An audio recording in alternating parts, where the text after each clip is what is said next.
So I got a comment on a previous video where one of the viewers really wanted to see me try out Black Ops 3, particularly the zombie mode in custom settings. Unfortunately, I don't own Black Ops 3, and I went to go look at the price thinking, hey, you know what? It's been out for a little while, it's going to be pretty reasonable, and whop whop. No. So instead, I decided to do something that will hopefully give you a little bit of an idea of what a Call of Duty game is going to play like on this particular system. So, let's take a look at Warzone 2. Let's jump in, and the first thing I'm going to go ahead and do is go over and change a few settings here. We're going to go recommended, and if you notice, a lot of these recommended settings are actually above the bare minimum. This is a pretty well optimized game, and they actually do a pretty good job of showing you how much VRAM usage you're going to be using, which is kind of important for this particular card. Now, one of the big issues that I found with this game, and it's something that you do want to keep in mind, is that shader optimization is critical. You have to pay attention to that little number in the top left, because if you jump in when shader optimization is relatively low, say around 7-10%, somewhere in there, or even at that 3% that we're sitting at when you first start up, it's gonna be rough. It's gonna be rough. I've jumped into a game and yeah, that first few seconds to a minute or two, when everything is still loading, you're getting shader warnings, it's not pleasant. It's not. What I recommend is just booting up the game for the first time after you install it, making the changes you want to your settings and everything else, and while you're doing that, just let the shader optimization run.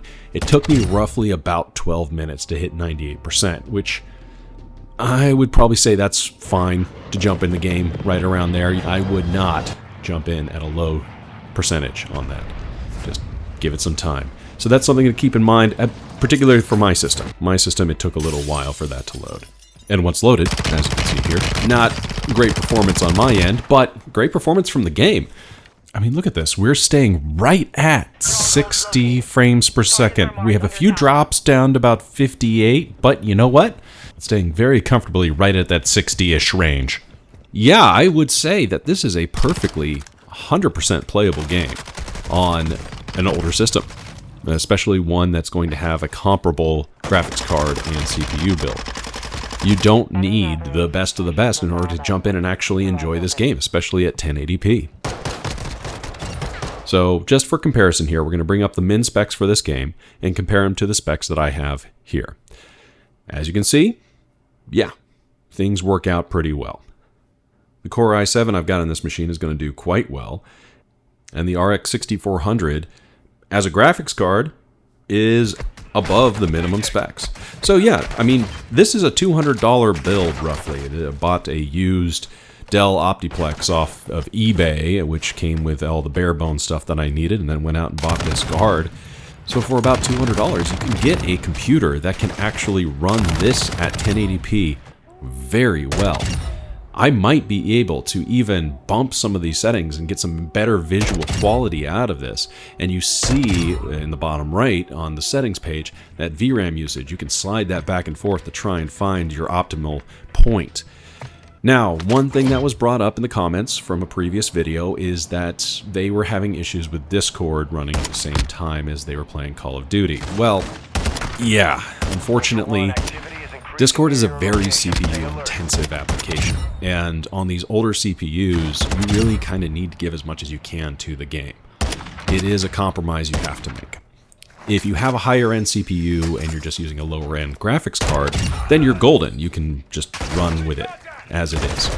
But especially if you're doing kind of these low-end builds where you're about, again, putting in $200 into a gaming computer, it's not going to run well with Discord in the background. It's just not. So you just have to keep that in mind. For this particular game, what I did is I actually put Discord on my phone and used a mobile app as a separate Discord communication. And that worked pretty well.